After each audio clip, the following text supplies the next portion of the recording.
Oke guys, welcome back to Daily Charting with Toshi, di mana kita akan daily chart your favorite cryptocurrencies. Oke, dan sekarang kita masuk ke DCWT sesi pertama, di mana di sesi pertama ini kita akan lebih fokus ke Bitcoin, Ethereum, dan macroeconomics. Dan dalam 24 jam terakhir kita bisa di sini market cap meningkat sebesar 1,6%, totalnya di 2,32 triliun US dollars. Bitcoin dominance koreksi sebesar 0,17%, volumenya juga drop sebesar 8,35%. Nah, untuk Bitcoin kita bisa di sini dia kembali menghajar satu resisten dan daily close atau lebih tepatnya reclaim di atas dari 65.327 ya. Ini sebenarnya adalah satu movement yang di point out oleh salah satu subscriber kita kemarin ya. Ada yang nanya, "Bang, ini double bottom nggak sih Bang di Agustus kemarin dan di September sekarang nih?" Nah, gue juga baru sadar, oh iya benar ya double bottom. Nah, mantap nih. Jadi buat lo yang ngelihat ada pattern-pattern tertentu, boleh komen di bawah. Apabila cukup menarik, kita akan bahas gitu ya. Nah, seperti yang kita tahu, double bottom itu butuh konfirmasinya setelah jebol di resisten awal nih. Nah, ini udah jebol nih.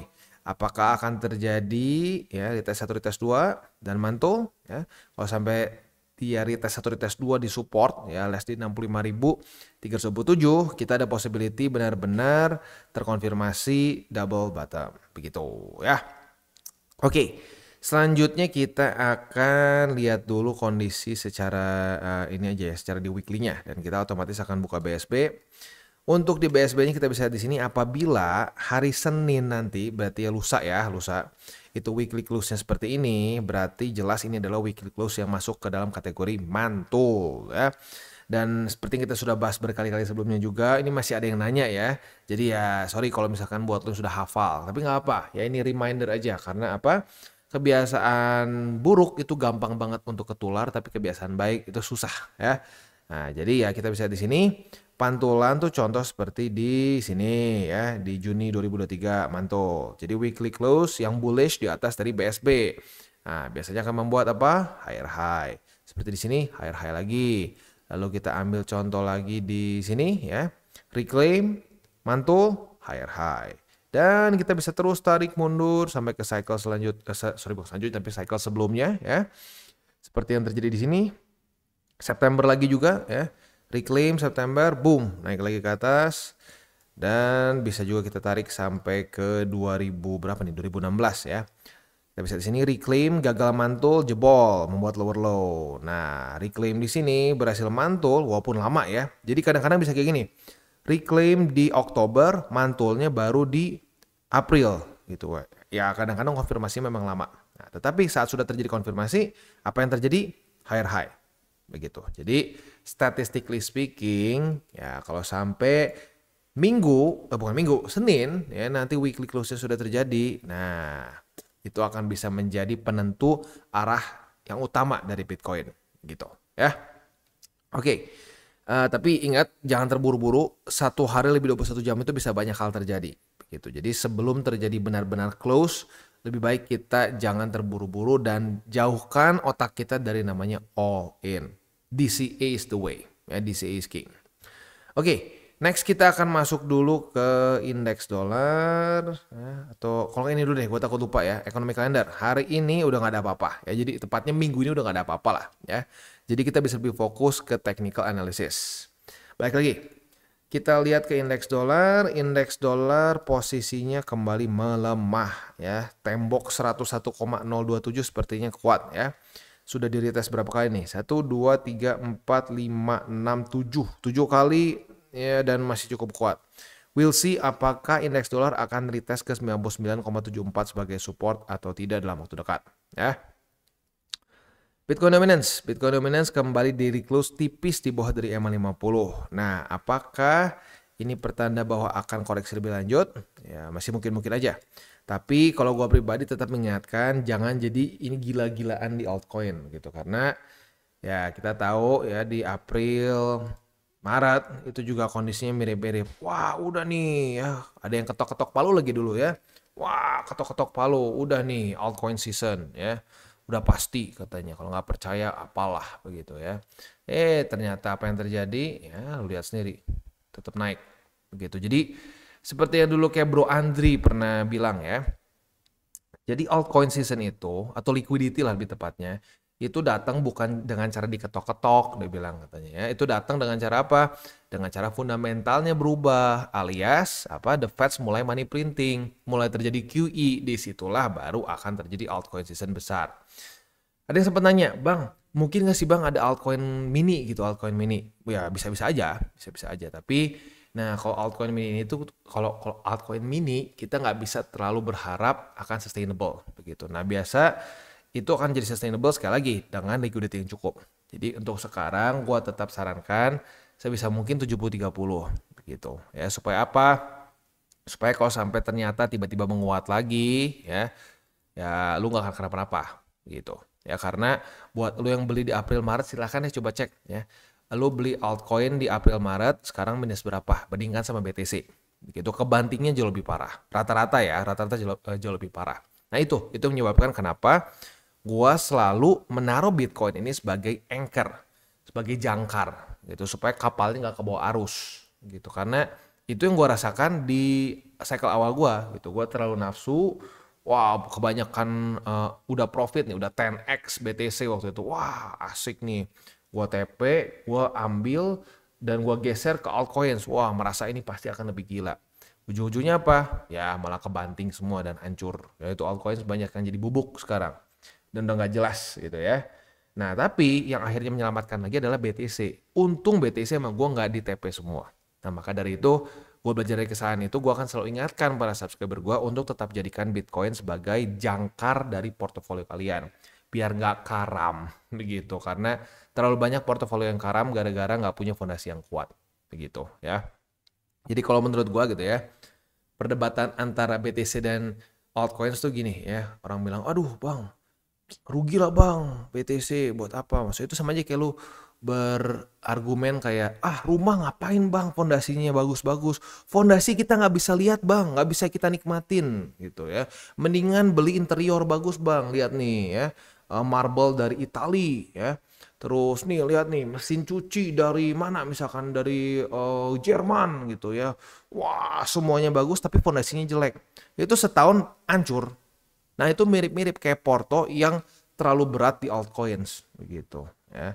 Jadi isinya bagus semua tapi kalau fondasinya hancur udah itu semua rumah rubuh begitu. Jadi itu sih, itu aja yang penting ya. Fondasi akan selalu lebih penting dibandingkan dengan interior maupun apa perabotan rumah lo begitu ya. Oke, next kita akan masuk dulu ke news. Ini news bahwa CZ sekarang sudah bebas. Begitu ya, buat lo yang nggak tahu dia dipenjara selama beberapa bulan lah ya. Ini jujurnya menurut gua basa-basi banget sih ya. Jadi CZ itu dipenjara karena dia dihitung fraud dan penggelapan uang kalau nggak salah ya. Atau gini kalau nggak salah ya, yang pasti itu dia katanya Binance ini membantu transfer antara organisasi teroris, katanya dianggapnya seperti itu ya. Ya tapi sebenarnya kalau mau kita ngomong jujur-jujuran nih, gue bukan bilang CZ nggak bersalah. Oke, CZ anggap kita bersalah gitu ya. Nah tapi gue tanya balik, apakah ada ya CEO dari bank-bank besar di 2008 yang masuk penjara? Nggak ada di 2008. CEO ya levelnya. Kalau fall guy ada beberapa orang yang dijadikan kambing hitam dan ya masuk gitu. Tapi Jamie Dimon dari JP Morgan, lalu bahkan Lehman Brothers yang ambruk gitu, itu nggak masuk penjara semua gitu. Padahal jelas-jelas itu fraud begitu. Dan HSBC itu basically pernah nge-money laundry duit El Chapo Guzman ya, yaitu seorang drug lord dari Meksiko ya. Apakah HSBC ada yang masuk penjara? CEO-nya masuk penjara? Nggak ada yang masuk penjara begitu. Nah kenapa CZ masuk penjara? Kalau menurut gue simple ya. Karena CZ ini mau digantikan dengan Richard Teng. Richard Teng ini sekarang CEO dari Binance. Dan lu bisa lihat Richard Teng ini part of World Economic Forum. Udah, menurut gue gitu aja, simple. Ya, dan dia memang orang yang di TradFi, traditional finance. Geser ke Binance gitu. Tujuannya apa? Ya untuk memegang exchange terkuat di dunia supaya tetap dipegang oleh orang-orang itu lagi gitu. Jadi kalau menurut gua sih CZ sebenarnya di penjara gitu ya dan lain-lain. Benar nggak salah? Ya benar, gue yakin benar pasti ya, makan juga bisa masuk penjara. Tapi ya kalau menurut gua tujuan utamanya dia dimasukin penjara itu untuk digantikan sama si Richard Teng yang akan lebih mau ikutan dengan agenda politik World Economic Forum. Begitu aja lah menurut gua ya. Ya gitu ya. Tapi sekarang udah bebas. Tapi ya lagi-lagi bebas dan dia kemungkinan besar nggak akan punya power lagi dengan urusan Binance lagi ya. Karena ya udah berhasil nih. Udah digantikan sama si Richard Teng. Oke, next kita masuk ke udah sih sekarang ya tinggal masuk ke buy limit. Tetapi sebelum kita masuk ke buy limit seperti biasa gua akan disclaimer dulu bahwa semua konten dari TCI bukan financial advice. Ini semua bentuknya adalah edukasi ya. Lalu bagaimana cara untuk mendukung TCI? Ada banyak caranya. Lu bisa like our video, bisa share our video, atau juga bisa menggunakan link referral kita di bawah. Dan sekarang kita akan dengar dulu pesan-pesan dari sponsor kita pada hari ini. Oke, today's video is brought to you by Maxi. Di mana Maxi sedang ada limited time offer, deposit and trade to earn ya, sebesar 20 USD. Ini eventnya simple banget, langsung aja kita jelasin gimana cara kerjanya. Jadi selama event ini berjalan, apabila lu melakukan first deposit sebesar 100 USD atau lebih tepatnya lebih dari 100 USD dan mengkomplit 100 USD dalam trading volume akan mendapatkan 20 USD bonus. Simple banget, deposit 100 USD atau lebih dari 100 USD ya selama 7 hari setelah registrasi. Jadi ini untuk new users ya. Dan trade volume lebih besar dari 100 USD plus lu hold 7 hari dan bisa claim 20 USDT. As simple as that ya. Jadi buat lo yang tertarik silakan bisa ikutan ya, dan memang kalau buat lo yang berencana untuk melakukan deposit dan memang pengen akumulasi juga, boleh pertimbangkan untuk menggunakan Maxi agar bisa mendapatkan bonus 20 USDT. Sekali lagi, ini limited time offer. Buat lo yang tertarik, silakan bisa menggunakan link referral kita di bawah. Oke, dan kita mulai dulu dengan Bitcoin. Untuk Bitcoin, retest 1, retest 2 sudah terjadi di 65.000. Oh, enggak, sorry. Ini kita baru bahasnya di DCWT sesi kedua ya. Berarti nggak ada setup kemarin, nggak ada setup ya. Oke, jadi futures belum ada posisi lagi. Karena terakhir kali kita bahas DCWT 1 ini belum kita bahas ya. Jadi untuk sekarang sih ya posisi spotnya paling di 65.327, 64.208 dan di EMA 200 terlalu dekat ya. Langsung aja ke EMA 20 di angka 61.558. Next kita masuk ke Ethereum. Untuk Ethereum kita bisa di sini sudah terjadi retest di resisten dan support. Jadi pada hari ini kita bisa limit dua-duanya ya.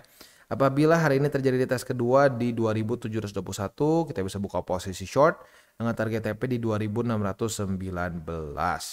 Sementara ya kalau kita ngomongin best case scenario-nya ya retest nih. Ya, terus kena target TP. Nah, waktu kena target TP, kita juga bisa buka posisi long karena kemarin sudah terjadi retest pertama juga di 2619 sebagai support. Ya harapannya sih gini ya. Nah, kalau gini kena semua ya. Nggak terlalu sering terjadi, tapi ya bisa gitu. Kayak contoh di sini aja nih ya. Retest 1, retest 2 naik, kena terus turun, kena juga. Nah, kalau ya semoga bisa keulang lagi kayak di tanggal 23 September ya. Oke, next kita masuk ke spotnya. Untuk spot di 2619, lalu di 2552 dan di MA20 atau di 2464, tinggal pilih ya. Untuk MA50 sudah terlalu dekat, jadi mendingan buy limit selanjutnya di MA20 atau di struktur ya. Oke, itu kurang lebih untuk hari ini ya, untuk DCWT sesi pertama. Sebelum kita tutup, ada wejangan tipis-tipis dulu ya. Wejangan tipis-tipis untuk ya ini untuk para newbies terutama ya. Untuk para newbies yang baru apalagi setengah matang nih, baru dengar-dengar dikit TA, baru dengar-dengar dikit fundamental, itu kita sering kali bisa merasa jadi wah kita udah jenius nih, kita udah ngerti banget market, wah di genggaman kita nih, dan gue pribadi pun pernah merasa seperti itu ya. Market tuh kayaknya udah bisa gampang banget dibaca, jadi kayak ya hubris lah gitu, gue jadi ngerasa terlalu overconfident, wah santai begini. Nah, hati-hati kalau udah punya perasaan seperti itu ya. Dan itu biasanya terjadi justru pada newbies. Untuk orang yang sudah cukup lama di market malah semakin sadar bahwa gua tuh belum tahu apa-apa, ilmu gua tuh masih sedikit. Begitu. Ya, tapi memang seperti itulah ya. Memang faktanya seperti itu.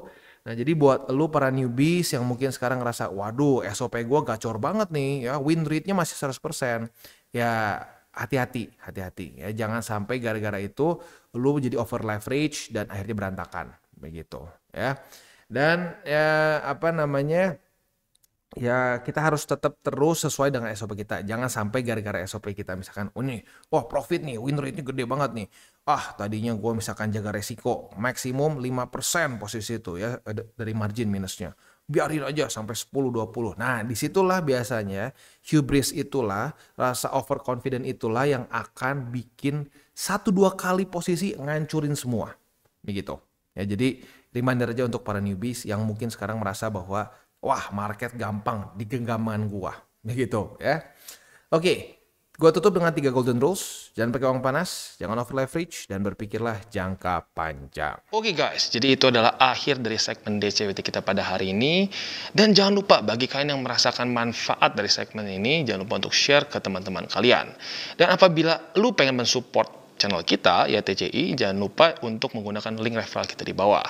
Nggak wajib, ya, tetapi apabila lu menggunakan link referral kita di bawah, ada macam-macam ya, dari Bybit, Huobi, Maxi, toko kripto, dan banyak lagi ya. Ya, walaupun nggak wajib, tapi kalau menggunakan link referral kita, lu secara langsung membantu perkembangan dari TCI. Dan satu lagi, jangan lupa juga untuk join Telegram group kita, di mana kita bisa ngobrol-ngobrol santai mengenai dunia cryptocurrency secara 2 arah. So, jangan lupa untuk like, subscribe, click the bell icon, and see you on the next video.